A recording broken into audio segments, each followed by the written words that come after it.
And thank you for joining us on another episode of HNN Overtime, the Hawaii News Now sports podcast. My name is Davis, one of your hosts. Kyle, of course, is in Virginia, but I am joined with special guests. Not really special. We've had you on like a million times. I know. Cienna Pilotin.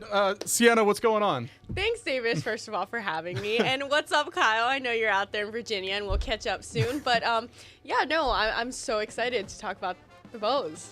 Absolutely. What a game yesterday, first of all. I mean, that was crazy. Game against Penn State. UH coming on top 3-2. That was insane. It had me on the edge of my seat. The whole newsroom was on the edge of their seats. Yeah. Like, I think once we finally got to 15, it was just a sigh of relief. Like, everyone just calmed down. Yeah. Oh, it was unbelievable. I mean, what a match. So happy the guys pulled through. They moved to tomorrow's championship game once again, this against UCLA. Super exciting, but we want to toss it now to our very own Kyle Chinen, co-host of Overtime. Oh, all right. Well, he was there. This is there he is. Guys. There he is. Dramatic entrance. What's up, guys? Wow, Kyle, that was very dramatic. You came out of nowhere. You didn't even tell us you were doing that. Yeah, you just kind of disappeared. Sorry, you made me worried for a second. Going on the fly.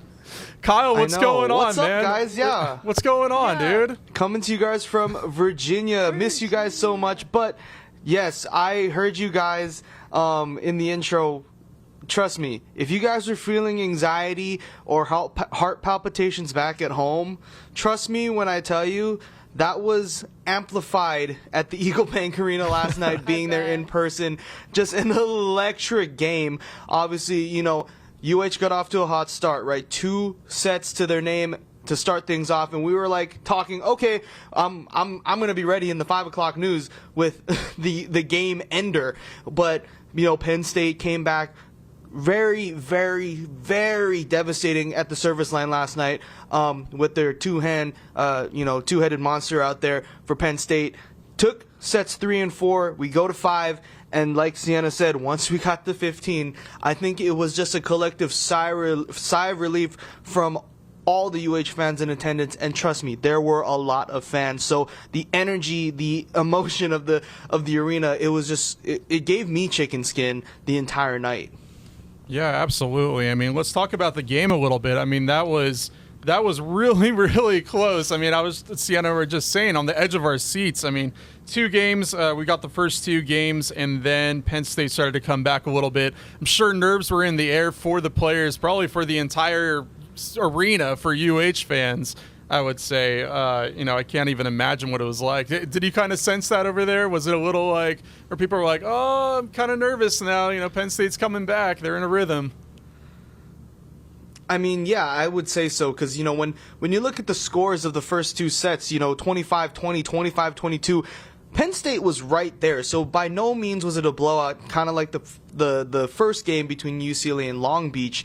But, just having those 2 sets under our belts, we kind of just, we're riding that momentum, and then just kind of it all got shut down really quick because set 3, Penn State came up firing 25-16, if I'm saying that correctly, for that 3rd set. So that really took a lot of the wind out of our sails going into the rest of the match. So they kind of put everybody kind of on edge, like, is it going to be a repeat of the last time we saw Penn State? Or, are we going to be able to make it out? And, we were able to get it done in 5.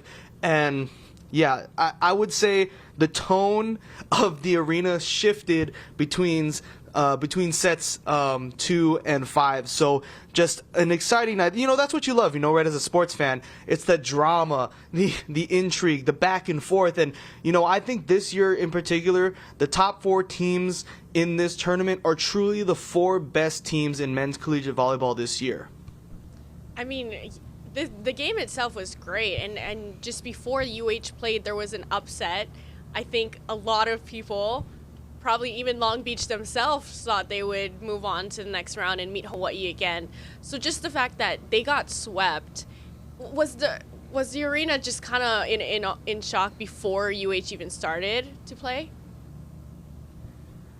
Absolutely. As UH fans go, UH fans are very familiar with Long Beach State. Cienna made this comparison last year. It's kind of that toxic ex-girlfriend or boyfriend that no matter how far away you guys try to keep them, you always seem to find each other again. And so we kind of just saw, like, if we made it past Penn State, it was going to be a repeat of last year of UH Long Beach. But yeah, I think people were stunned, especially because, Long Beach, they're not perfect. They didn't stay perfect this season, but they stayed competitive. They took a game from us at the beginning of the Big West season, and we split that series to open Big West play. So you always think that Long Beach is going to keep it competitive, but UCLA was able to jump on them and just kept their foot on the gas pedal the entire night. And I think there was a collective like, whoa, what what just happened there? Right. This is Long Beach State.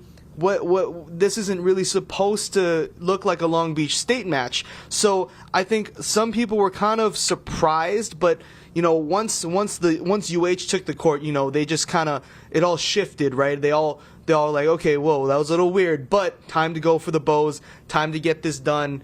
And it took them a little longer than I think a lot of people expected, especially for a rematch against the team. But they got the job done, and I think fans, they can breathe normally. They were able to sleep easy last night. Yeah, I'm sure. I mean, Kyle, I got my paper over here, big stats guy. Stat time, as always. I just wanted to give a couple shout outs. I mean, when you look at the stats, you could tell just by looking at them that it was a really close game. There's really not that big of a difference between things. I mean, you look at Jakob Tella, 42 assists, and then also, their setter, Cole Bogner, I want to say, 42 assists as well. So they matched up there. Bogner, sorry about that. But the big difference maker that I think is really what saved us was Demetrius Muklius. Yeah. Looking at the stat sheet, 25 kills, 1 ace. He does it again. He's done it time and time again over this past year.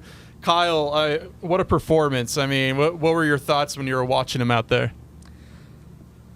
Demi is one of these guys. We always talk about Jakob. We have his nicknames for him, like a cool, calm, collective guy.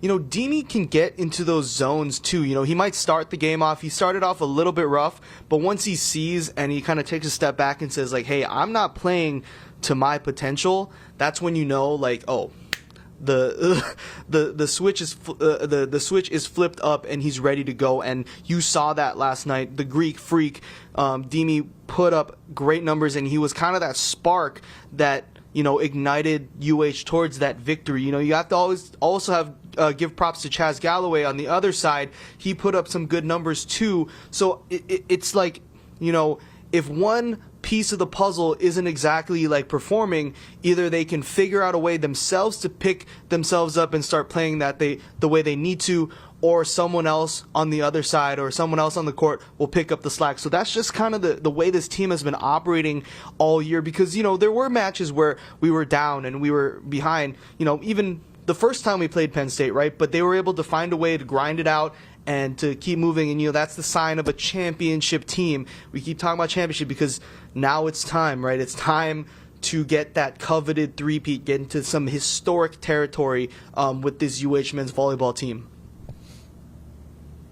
And Kyle, I mean, I know you can't see it right now, but we're looking at a bunch of fan videos and we're seeing like all the hype around this team. And UH traveled well all the way to the East Coast. Talk a little bit about that fan environment and the road bows, like we call them, the road bows. Oh, yeah. I mean, it was a crazy night at the the Eagle Bank Arena last night. So it seemed like it. It seemed like it. Yeah, it felt like a home game, man. Stan Sheriff Center East. That's just the power of UH fans. I got to the arena. I think I told the story last time, but I'll say it real quickly. I got to the arena on Tuesday when I got in, and there are already UH fans there just kind of watching the other matches. And they're like, oh, there's so many more people that are on their way. And you saw that last night, and we'll talk about this later, but I was at a UH alumni party this evening, and one of the the fans there, she was telling me, oh, there are people on planes right now or getting on planes tomorrow morning. So the seats are going to be filled with UH fans, with tea leaves, with Hawaiian flags, and it's going to be electric. It's going to be even more than what we saw last night. So, you call it Stan Sheriff Center East, the Road Bows, whatever you want to call it, but this team, this fan base, travels impressively well, and it's something I've never really gotten to experience. I mean, like, me and Davis got to see it in LA, but I think right now it's like, just for some reason it just feels magnified, especially because of the length of travel that these guys have had to make just to get here. It just shows the dedication from these fans, and it's awesome to see. Yeah, I gotta say, I know the last time we spoke, there was this whole thing about tea leaves and are people able to bring them, and you were talking about how people kind of might sneak them in. That's kind of seemed like the case, because looking at your video, I saw tea leaves everywhere. I mean, clearly the UH fans were not following the rules at all. Hey, it's pretty cold in Virginia. You wear a jacket, just put it right there. They're not going to check you. It's not the airport. Know, right? So hey, exactly. UH fans, they always find a way, and they found a way to be loud, be proud, and just showing off that Aloha spirit is so fun to see, so fun to be in. It was so cool. Absolutely. And let's talk a little bit about UCLA. Big matchup, championship game. UCLA, obviously a stellar team. We've seen them before. Seeing them again, Kyle, what's your take on this team? It's going to be a tough one, right? Because we saw them early in the year. We got one out. We got a win off of them in the Outrigger Invitational. But since then, they've had equal success as UH men's volleyball has throughout the season. So it's going to be another one of those Penn State situations where, yes, we saw them before, but that team that we saw on the court in Manoa back in March is a completely different team than what we're going to see now. This team has gone through the rest of their non-conference schedule, their conference tournament. It's a seasoned team, and like Hawaii, it's full of some stars, right? It's full of some veterans. So I just, we talk about how long we think these matches are going to go. I think this championship game is going to just be pretty balanced. It's going to go back and forth, and it's going to just be another display of, collegiate volleyball on a national stage. It's just going to be fun to watch. It's going to be high flying, that's for sure. Yeah, and I mean, UH has a bunch of seniors, and UCLA has a bunch of veterans as well. Do you feel like, especially for UH, a lot of the guys, you think that they're all leaving it out on the court tomorrow night? Like, this is the one last big hurrah. Like, this is it for them. Absolutely. They last night in the post-game interview, Chaz Galloway, he was asked a question about his stat line for the night, and he basically said, I don't care about individual stats right now. All I care about is winning and advancing and winning. So that's just the mentality of this team. They want to win. They know what's at stake. They know just the expectation and the what's at stake as far as a third national championship, playing in their fourth national title game in a 5-year span, just to show the success of this program, and for a group of seniors that has been together for 4+ years, it's crazy. And I will quote, we'll play this press conference later, but I will quote UH middle blocker Cole Hoagland, the local boy, when asked, what his mentality is going into the national championship match, and he just said, "Send them." Like you're at the beach, you see a big wave, you gotta charge them, right? You gotta send them. And he's basically, that was his analogy, and I think that's just the mentality that this whole team has. Go for broke. This is, the last time we're ever going to see this incarnation of the University of Hawaii men's volleyball team, and they want to, send off this version of the Bows in style, and it's going to be fun to see. Cole Hoagland, 2 blocks on the game, and Chaz Galloway, 11 kills. Big games for both players, but very, very humble, and you could just tell that they're taking this seriously. It is about the team. It's not about themselves. You mentioned that press conference. Let's take a listen in on that, though.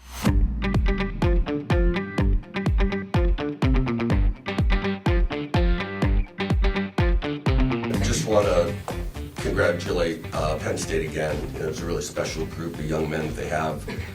Enjoy watching them play. A little, I think gave me more gray hair watching them. But and you know, Mark Pavlik's just such a quality guy. Can't say enough about them, and appreciate everything they've done. Had an amazing season, and want to congratulate UCLA to advancing to the final, and looking forward to playing a really talented team tomorrow night. Vane Lopes here from Off the Block. Great that we have both male blockers in, kind of talking about the defense component of this matchup. So Cole, we'll start off. Had an opportunity to play UCLA earlier this season, see them on film, see them in person. How is their offense compared to other offenses that you've gone up against this year? Well, I never really got the opportunity to play them early on in the season, but just watch them live. They're really quick offense. Rowan has really came into his role as a setter, as a freshman. So seeing him kind of develop and seeing how fast they can run the offense along with their middle blockers, they're a really solid all-around team. So I think tomorrow is going to be a really good matchup overall. And then also going off that with UCLA, is it as simple as getting them out of system, good serving to get the good block going, or is there something more that you all are going to need to do to try to get UCLA's offense off kilter? Yeah, I mean, I think at this time in the season, every team that you put in front of us will be very qualified, that unless we put pressure on them, they'll just run it however they want. So I think good service pressure and winning that service battle is just going to be very essential to us, because we know that if they can get the ball where they want to, they can run a very fast offense. And then, Coach, can you talk about just, we got both middles right here. Can you talk about what they've meant to your team this season and your overall success? Yeah, really, it's, I've said the NCAA may want to look at changing the criteria for hitting percentage, because they go, the game's played so fast now that everybody hits for such a high percentage, the middles don't qualify in the NCAA stats. But these two guys hit for a really high percentage every night, and really just open up the offense for us, because we can establish and put pressure on the middle of the court, it opens it up for everybody else. Hi guys, Chuck Hertai, Volleyball Magazine here. For the players, Chaz was up here last night and talked about how you could draw on your experience from the Ball State match last year in terms of kind of grinding through that five-setter. Can you also draw on that experience in terms of sort of recovering physically and emotionally from a match like that? Yeah, we haven't played in a fifth set match really this year. So I think, especially with our experience in it from last year, we had a lot more fifth set matches, and especially that Ball State one. We play at a really high level yesterday in that Ball State game. So just coming in the next day, we get a lot of sleep. We didn't really have breakfast this morning because we had the option of sleeping in after such a late game, because the game went pretty late. So just knowing how we did it last year and just being in the situation we are in today, I think it really helped out that we went to 5 last year and last night, so it was pretty cool. Yeah, I think that, like Hog was saying, this was our first 5-setter of the year, but this group's been together for 4 years now, basically. So in the past, we've had experiences similar to this. We know that we keep fighting. We're a very experienced team that just trusts our own game. So even as we were going into the fifth, it was still calm and concentrated. And yeah, just taking today to be able to rest has been a great help. Just waking up late, being able to get off your feet a little bit is going to be very helpful. Cole, for you, you mentioned just not necessarily being able to have on-court experience at UCLA earlier in the season. How have you kind of used that, kind of seeing them from afar, right, kind of utilize that for now when you see them again when you're out on the court? They're very different, I'd say. It was just seeing them from, you can do all this off the court and whatnot, but when you're in the game, it's going to be very different. So I think I'll just have to see how the game goes tomorrow, really, to know what their feeling is, rather than seeing what it's like from the bench, kind of thing. So, Charlie, the last 3 teams you faced, Irvine, Penn State, and now UCLA, all have the mentality of go for broke on their serves, whereas you guys like to serve very tough, but maybe go in at a little bit more, a 90%, 85% is what you hope for. Can you talk about your mentality when it comes to serving and why you think that fits this group?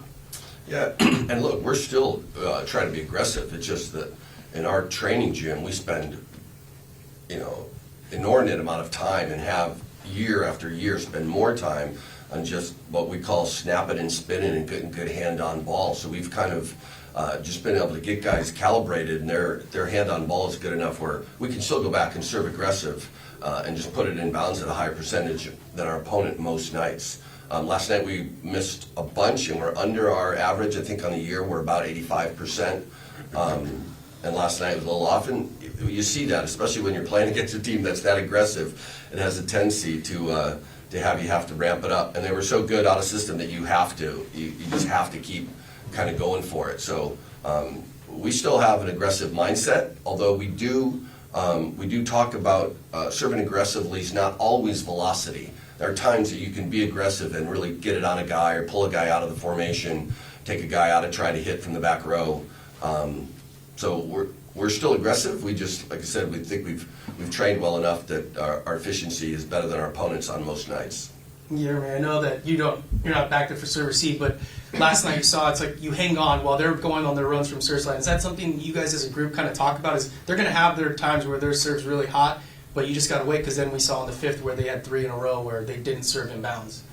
Yeah, absolutely. I mean, with that service pressure, like Charlie was saying, comes a lot of errors as well. And also, you just got to trust your passers to be able to handle it. So when it was getting a little tough for us, it's okay. We just trust that our passers are going to be able to get behind it, get a hold on it, and that we'll move on from that situation. I think you're a good guy to ask this because you've been with this group for so long, and this is your last chance with this incarnation of this group. You've hung banners already. What does tomorrow mean as far as one last ride with these 7 and with the guys that you came into the program with? Yeah, I mean, just having the opportunity to give these guys the last little experience with us, because this is pretty much our last game together, is just very special to us. And also to just be able to make history. It's been a while since someone three-peated, and we hope to be able to accomplish that. Cole, can you talk about that? Obviously, this is your last match wearing a Hawaii uniform, local boy. Go for broke here? Yeah, I'm sending them. You already know about. It's like when fat wave coming in. You gotta send them. When bomb's coming in, you're not just gonna back off them. You gotta go for them, because if you miss it, you miss the chance of a lifetime. So I'm gonna send them tomorrow right there. For the players, going off of that, how do you guys kind of balance, right, just the thoughts of those expectations and that history of the three-peat and those lofty expectations, with also just focusing on the fact that there is a match tomorrow that you guys have to get business handled before we can even talk about that kind of stuff? How do you guys kind of balance that out? I think that the whole three-peat or everyone just being like, oh, bring it home, stuff like that, already celebrating, is a bit out of our inner circle and our thoughts. It's nice that people have that whole mentality and cheering for us, but really inside our team, we're just focused on each battle that we're facing ahead of us, and we're just focused on our next opponent. Yeah, I agree with G. Tomorrow's just it's just the last game. We got to focus on the game first, and then if things go our way, then great. But first thing first is the game, so we got to come to the game first. Guillermo, being in this match the last 2 years, right, being in the final, how much has that experience helped you guys? Not only, all season, the thing's been going match to match. How much that experience helped you guys go point to point and, really not get caught up in the stakes that we've been talking about? Yeah, volleyball being that much of a game of momentum, sometimes I think players can get a bit caught off guard with things not going their way and just try to change something and try to just make it happen. And I think our team just has a lot of trust in themselves and in the fact that we have everything that we need in order to get the victory, in order to best our opponent. And that at the end of the day, we know that we can do it, so we just trust ourselves. We're a very calm team when it comes to that. Question for everyone on the panel. obviously I know it takes a village, to get everyone here. So with this being leading up to the final match, I want to give each of you an opportunity to maybe give a shout out to someone, whether support staff or someone behind the scenes who's been influential to your team's success this season, who may just not get the recognition. Yeah, I mean, some of the guys that you don't see that often, but luckily we've been able to bring them out here is Josh, our strength coach, has been with us for years now and just making us be able to go through all these reps and not end up broken, basically. He does a great job with us, and we trust him a lot. Yeah, that's what my mind went to first was our strength coach. I was asked a question last night about, what adjustments you made in the fifth set. And it's like, it would just, I looked out there and saw, guys that were clear and calm and confident, and that comes with, it's a reflection of all the hard work they put in the offseason. When you're strong and feeling good physically, then you're a lot more confident, and that was evident in the fifth set. I'd say our Josh agreed, but like Reiki, our trainer, I think he does a good job in keeping us healthy if we ever have any nagging injuries. And then also another shout out to Rich Sheriff for always kind of flipping the stand for us. He doesn't get a lot of recognition, but he does a lot of work behind the scenes, like we were mentioning. So thanks, Rich, for putting out the Terraflex for us. And then, Cole, do want to ask, you're known for your Kong blocks, that's kind of your signature move. So have you seen a King Kong movie, and what is your favorite King Kong movie, if you have? I like the last one with Godzilla, because then they chop, I don't know, can I spoil movies or no? Yeah, I think you're good. You're good. You're good. It's pretty old, yeah. But I like the part where him and Godzilla kind of work together and killed Mecha Godzilla with, Godzilla went fired on the axe and the guy went boom. I think that was pretty cool because it shows that even though your enemies are like your monsters, king of the monsters, both sides, you can be friends. So and kill Mecha Godzilla. So those boys. And your pregame routine in terms of the introduction and everything, it's pretty iconic. How did that come about? With the whole towel and running through it, almost having to be held back. I think that it was just my first year. It was horrible. I don't even remember what I used to do first year. I just remember it being bad. And I think it was just one game. I didn't really have any ideas, and it was just kind of my brothers pulling me forward and kind of propelling me through is more the idea behind that, because it all starts with them just launching me through that tunnel. And final question for me, Charlie, on a lighter note, you're so stoic on the sideline, and we know that, but what is the song, maybe before a match or driving into the arena, that you'll play in the car to pump you up? I think it varies from time to time. But definitely, and it's a little different vibe this week and last week where we're in a bus, and throughout the year, usually we're driving vans when we're on the road, and but I wouldn't say there's one, and it just kind of goes with kind of whatever the mood is. Guys, this is for each of you. You do Hawaii Pono'i every place. We've asked you why you do it. But Charlie, for you, what does it mean to you for these guys to take that upon themselves and make sure they do it and it's just become a routine now to do that in visiting stadiums, no matter what's going on at the time? Yeah, and it has really become a part of kind of our pregame thing, and I hope people don't take offense to it, thinking that we're being rude while they're trying to introduce us. And I mean, I've literally gone and told the announcers, like, you can start announcing us. We don't have to wait if you want to get going. And it's just something, we take so much pride in representing Hawaii that it's something that we can do. It only takes less than 2 minutes, and it's just something that we really want to keep ourselves grounded, reminded of where we're from and what we represent. Vasa, obviously you're a transplant, obviously coming in here. So how much more does each match when you do it mean to you? Yeah, Hawaii has just become a second home for me at this point. So right now I sing the Hawaii Pono'i with as much heart as I would sing my own national anthem. I think just having that whole community behind us, knowing that we represent something bigger than us, is just so much fuel to our fire. Cole, growing up, you heard it all the time, but did you imagine a time that Hawaii Pono'i would mean this much to you every time you hear it? No. Growing up, I never think I'd Well, obviously, I never thought I'd be here, first of all, you know.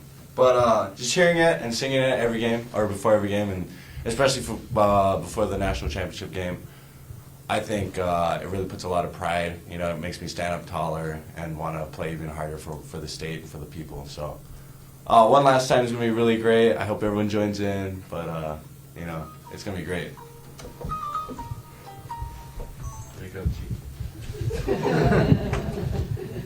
And Coach, you know, prior to the season, it had been a few years since you guys had played UCLA, but you know, obviously there's a storied history between these programs. Can you just talk about what that means to, you know, kind of have this rivalry back, and especially at this level? Yeah, no, it's certainly, you know, Al Skates is synonymous with winning in men's volleyball and won, you know, 19 championships, whatever. And you know, when we split from the MPSF in 2018, you know, they weren't on the schedule every year, and then scheduling becomes complicated, and they're multi-year agreements. So it was good to have them back out for the outrigger this year, and really looking forward to competing against, you know, the team that has won the most national championships in our sport. And you know, I think it's a great stage and a great, you know, exhibition of our sport for people all over the country to see. For any of you guys, UCLA was the last team to win 3 in a row. How fitting is it that that's the team that's trying to prevent you from accomplishing that goal? For any of you guys.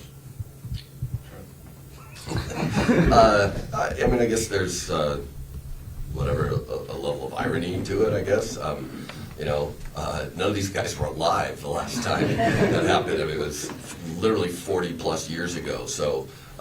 That part is kind of hard to get your head wrapped around, that it really hasn't happened. It's something, you know, that we certainly don't take for granted, and if we're able to accomplish it, I know, like, we'll all take a lot of pride in it, and the conversation will turn immediately to 4. So we're going to go out there tomorrow and give it everything we got.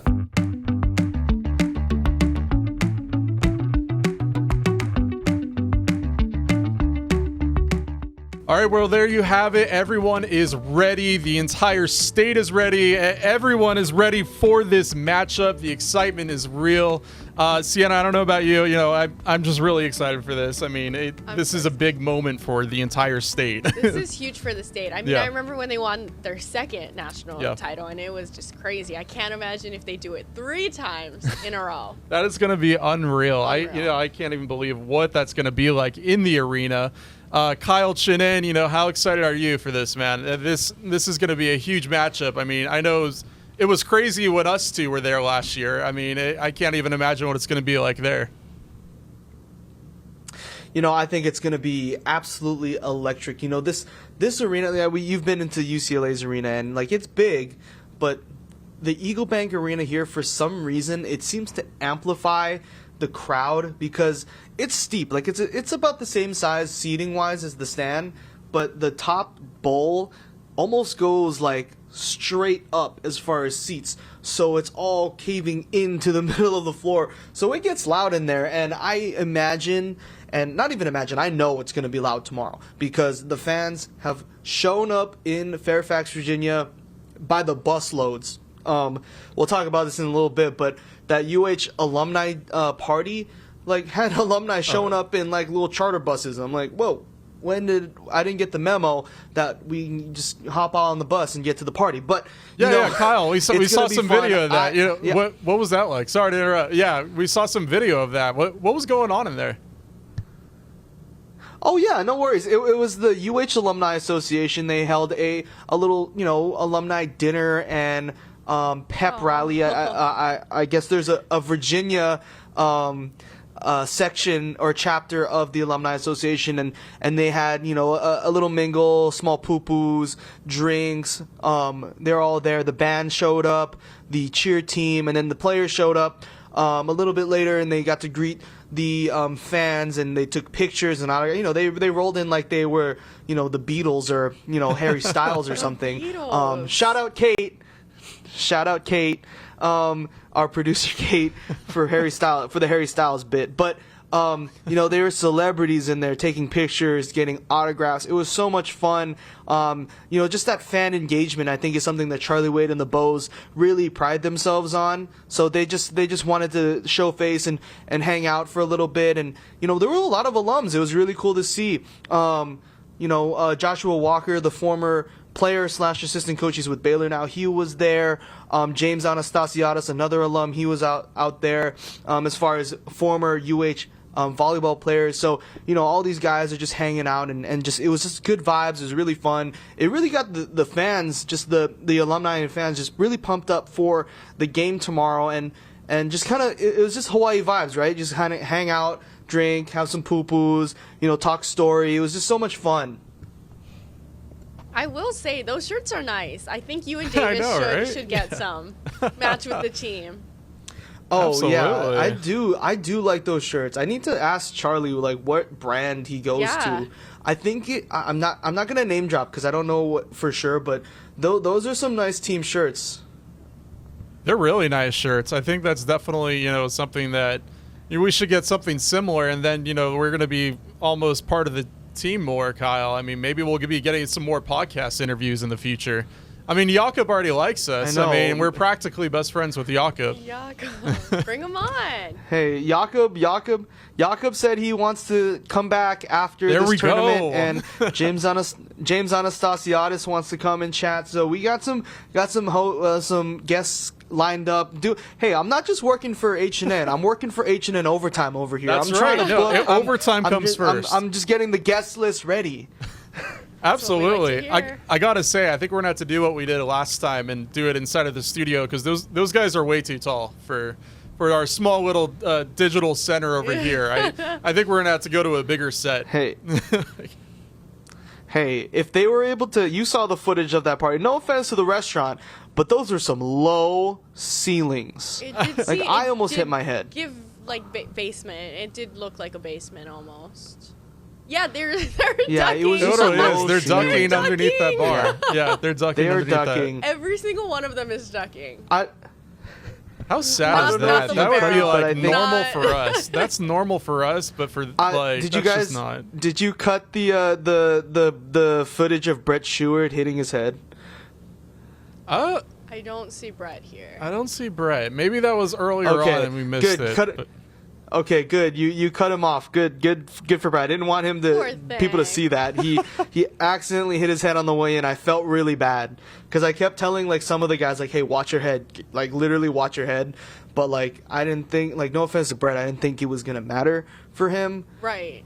But he's not. He's not at the 6'7", but he is still 6 something. So yeah, he's still a tall Shout gentleman. But yeah, it was super fun. Super fun out there tonight. Yeah, it really seemed like it. And Kyle, I mean, I've been hearing too that you've been getting along with all the aunties. You've been seeming like a popular person over there too. You don't have to go into detail, but I heard a lot of people are Kyle Chinen fans over there. Is that true? I'm a big Kyle Chinen fan, but I guess other people are too, right? Oh my gosh, guys! I mean, they just watch the news. They're like, "Oh, you work with Ashley Nagaoka and Kyahi Tucker," and they're like, "You do sports," and I'm like, "Yes, of course." And then obviously a lot of the aunties are friends with my grandma. So shout out grandma. She is Mrs. Aloha. She knows everybody. So I'm not surprised when people come up to me and then "Oh, Chinen, is that so and so?" I'm like, "Yep, that's my grandma." And they're like, "Oh, okay." So that's the explanation I'll give as to why I was getting, like I was saying to you guys earlier off camera, I was getting recognized a bunch. I will blame my grandma for that problem. She's just proud of you. Yeah, exactly. And didn't Ashley's aunt give you something too? Is that true? Yes. I wish I had it with me in the room right now. I think I left it in the car. But Ashley's auntie was at the game last night, and she gave me a handmade tea leaf hat, and it was really beautifully made. And another auntie gave me a lei. So I mean, I can't say anything more, any more praise for the UH fans. They're so awesome. They always take care of their own. And it's just so fun to see them cheering them on and then interacting with them, talking story with them. It's just so much fun. And that's one of the best parts of this trip. Like, yeah, I can, talk to the Bows or go to practice and watch the games, but interacting with the fans is also, really fun, and they're so genuine when you talk. So I can't say any more nice things about them.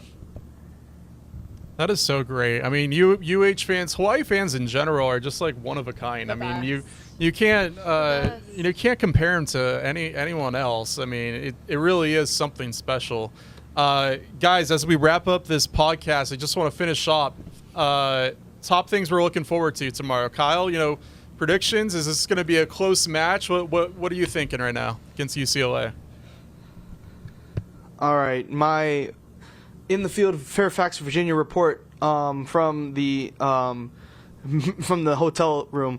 I think it's going to be close, guys. I think UCLA is going to bring their A stuff. Hawaii is going to bring their A stuff, and we saw a glimpse of it in the Outrigger Invitational, but I think that's just going to be amplified. Both of these guys want it. UCLA, they want to get that game back against Hawaii, and Hawaii, obviously, with the lofty expectations of a three-peat and just all that history behind that. I think they're both going to come out guns a-blazing, coming out firing. So it's going to be a close one. I can't tell you how many sets for sure, but I think it's going to be a long night. So buckle up, strap in for some exciting volleyball here in Fairfax, Virginia. Completely agree with you. Cienna, what are you thinking? I agree with Kyle. I mean, I hate to be that person, but it really is going to be a long night. I think, well, for us, not night, but day. But Kyle, it will be a long night for you because I just think that this one's going to go the distance. And I hate to say 5 sets, but I mean, I just can't not see it going 5 sets. Yep. I think both teams are gritty and both teams have a lot at stake. And I mean, it's just going to come down to whoever can make that one last push.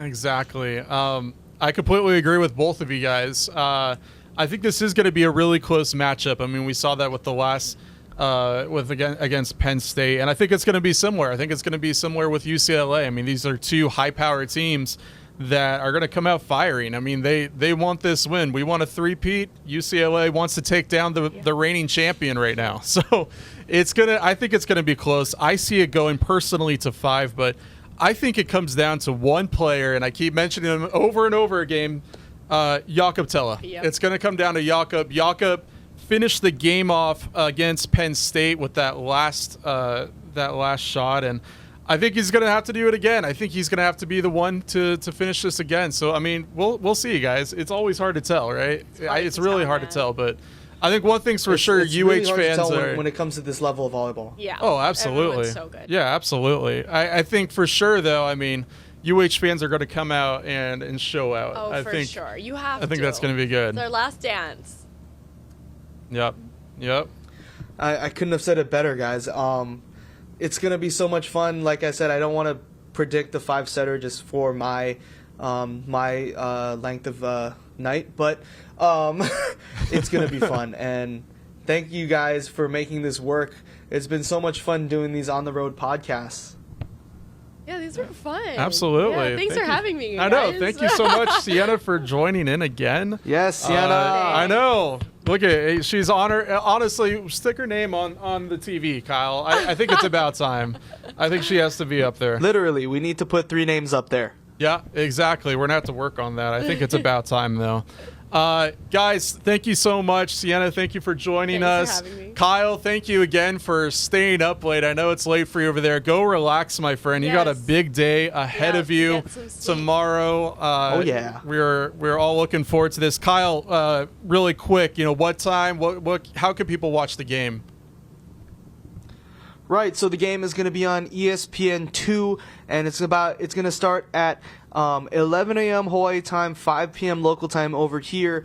It's going to be on ESPN2, and if you're not here in Virginia and you're at home and you want somewhere to go, UH is actually hosting a watch party at Giovanni Pastrami. That's going to start, they let people in at about 8, so we've got a lot of time to eat, get some breakfast, get some drinks right before the game, hang out and watch the Bows. So that's a watch party option for you, but ESPN2, 11 a.m. Hawaii time. Check it out. I'll be here getting everything ready, so it's going to be so much fun. You don't want to miss this game. All right, well, there you have it. Kyle Chinen is ready. He is going to be having all the highlights for you tomorrow. Stay tuned for the game. Stay tuned for Kyle's reports later on in the day.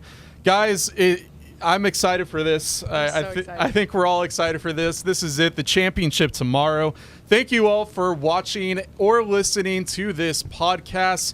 My name is Davis Pitner alongside Cienna, alongside Kyle Chinen over there in Virginia. For more episodes like this, check out our Facebook, check out our YouTube, on our website. If you're listening, make sure to check out our Spotify as well, or however you listen to our podcast, go check it out. We got fun stuff for you guys, fun stuff coming up. Maybe even Yako Tela. I mean, we'll see. Ooh. So it should be fun. Thank you all so much for watching. Have a great rest of your guys' day.